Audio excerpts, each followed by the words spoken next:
Welcome to FUNC YOU UP, the podcast that gives you the best of functional medicine, nutrition, and wellness in 8 minutes or less. Hello, everyone. This is Michelle Miller, clinical nutritionist. Welcome back to FUNC YOU UP. And this is Diana Orchant, functional medicine registered dietitian. Our episode today is going to be focused around antibiotics. This is something that has really become widespread in our culture, in our conventional medicine, and really a lifesaver for many, many conditions. But a question we get often is, if one of our clients has to take an antibiotic, what is the best way to counteract that? And sometimes in that conversation, we also realize the general population isn't really that aware of the impact and implications of taking antibiotics. So Diana, break down first just what the antibiotic does, so then maybe we can understand how to resolve or support what's happening in the gut as well.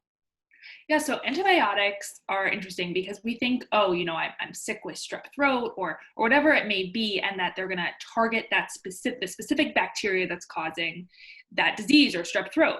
And in reality, they don't discriminate.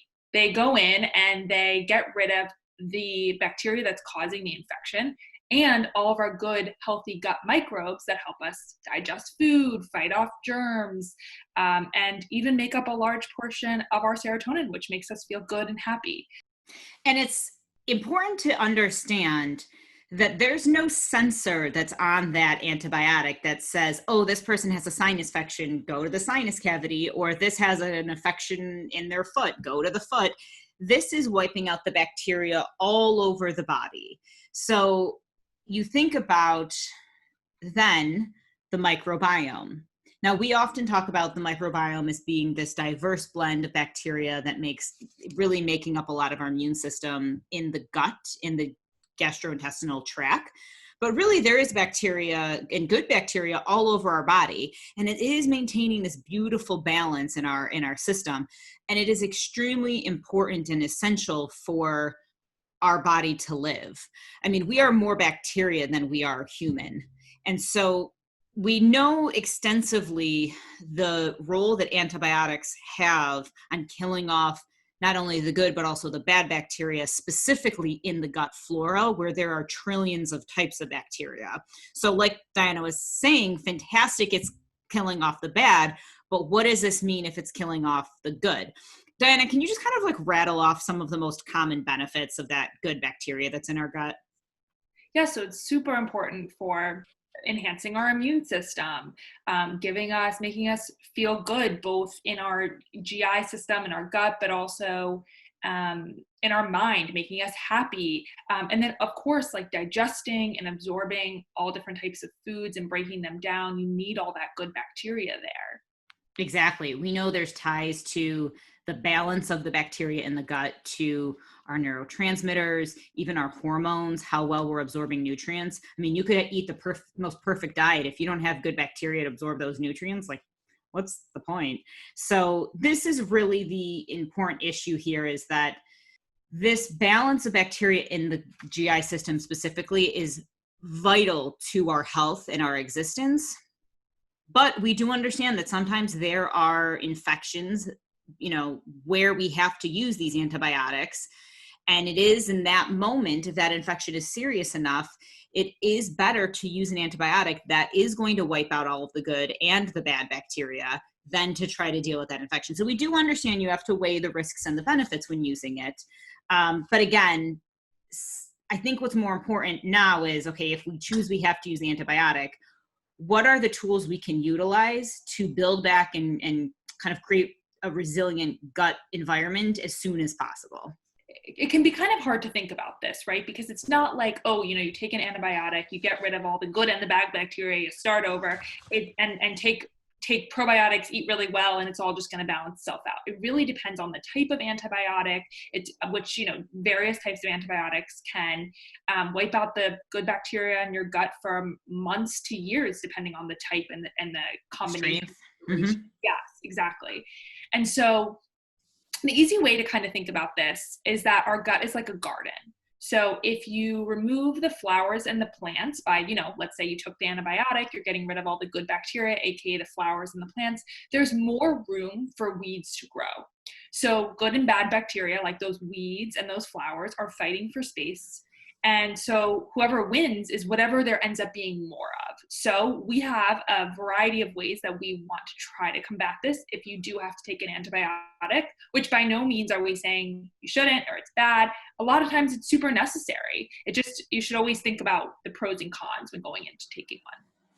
I totally agree. And I do think we are kind of coming out of a generation or maybe a decade or maybe 2 decades of a time where, the medical community has admitted to over prescribing antibiotics and understanding that it has led to, they understand that this old school way of thinking of like having a sterile body is actually not correct and actually leads to stronger bacteria and kind of these like super resilient like super bugs being formed. And it's really not the path we want to go on to, because then we have to use even stronger antibiotics and it just becomes kind of a little bit of a snowball effect. So a lot of doctors are recognizing that, they're not just going to prescribe an antibiotic, if they think that you have the common cold. If they don't think it's bacterial, if it's viral, your body and your immune system need to fight that off, which I think is reassuring that we are getting a little bit of a handle on this. But again, if an infection and a bacterial infection gets too out of hand, I understand the need for it. I understand the role of it. I think it's good people are thinking twice about when they're using it to make sure it is important. But it's interesting, when different countries are polled on how often they're using antibiotics. I mean, the United States is definitely the most, common prescribers of this. And it isn't making us necessarily a healthier society, a healthier country. So all that to say, if we have to do, if we end up needing to take it, how can we create a resilient body to kind of come back after taking that hit of wiping out all the good and the bad bacteria? So where should we start? I know a lot of people talk about probiotics, right? Maybe we should start with that first. Yeah, so probiotics are really important both while taking a course of antibiotics and after. So they help to restore the gut flora. And as I think we've discussed previously, they don't permanently restore the gut flora. It's just while you're taking them, but it's really helpful to keep, those weeds from growing, especially while you're taking that antibiotic. So the one thing that we always like to mention when you're taking probiotics is timing. So you want to make sure that you're taking your probiotics at least 2 hours before or after antibiotic doses. And this is really so that they're both able to work effectively. Yeah, don't take them together. You just wasted your money you spent on a probiotic. So the antibiotic will win. Now, there are a lot of probiotics out on the market. How should someone kind of go about deciding what type, what brand, what dose? How would you kind of lead them there? Yeah, so we always say grab a, high quality probiotic. Don't just run to your grocery store or your pharmacy and just grab one on the shelf. There's usually ones that have like really good strains, have to be refrigerated to keep them alive. You want to make sure they're alive. So third-party tests, companies that use third-party testing are going to be key here. And then the strain that has the most research around replenishing your gut while taking antibiotics is going to be Saccharomyces Boulardii. So this has really been shown to help prevent antibiotic-associated diarrhea, but it also, ironically, is a type of yeast, but it's a good type of yeast that eats off the other pathogenic yeasts that are likely to form if you take an antibiotic for a good duration of time. I love that. Yeah, I love looking for the Saccharomyces Boulardii. First and foremost, I also like making sure that there's a couple strands of the lactobacillus. A lot of people are very familiar with acidophilus. That's one type of lactobacillus strand. Often it'll say like L. You'll see the rest of the acidophilus on the rest of that label. And then bifidobacterium is another really common strain. So, I like to go into the drugstore or like our vitamin shop or health food store. I'll go to the refrigerator section. They'll have some of the probiotics that I'll use refrigerated. I kind of just ignore the ones on the shelf, to be honest. If it's this big of a deal that I'm like trying to save my gut after using an antibiotic, I'm not going to play around. So it is kind of what you get what you pay for when it comes to this degree of therapeutic dose of probiotics. And then I kind of just turn over the label and I try to look, okay, this has, 30 billion CFUs. That's kind of the number of strands present. I try to make sure there's a number of different strands present. Then I also, like Diana mentioned, I want to look for that Saccharomyces Boulardii, maybe 2 or 3 lactobacillus strands, maybe 2 or 3 bifidobacteria strands. I personally like taking the probiotics away from food. So maybe I would take it before bed and then take the antibiotic in the morning, something like that. I just want to make a quick note about yogurt. I think there's a really good marketing push. Marketing for yogurt did a really good job of marketing it as, this is good for the gut flora and the good gut bacteria. I think you're kind of wasting your time, to be honest. I don't think you're going to hit a therapeutic dose that you need with yogurt. If you're making it at home, that's a completely different conversation. But like mainstream yogurt that you're buying at a grocery store has to be, it had to hit perfect temperatures the entire way. It's traveling, it's getting shipped, and I just don't think that bacteria is going to be live and in a high enough dosage by the time it gets into your kitchen, and then by the time you actually go to eat it. So just stick with the probiotics at this point.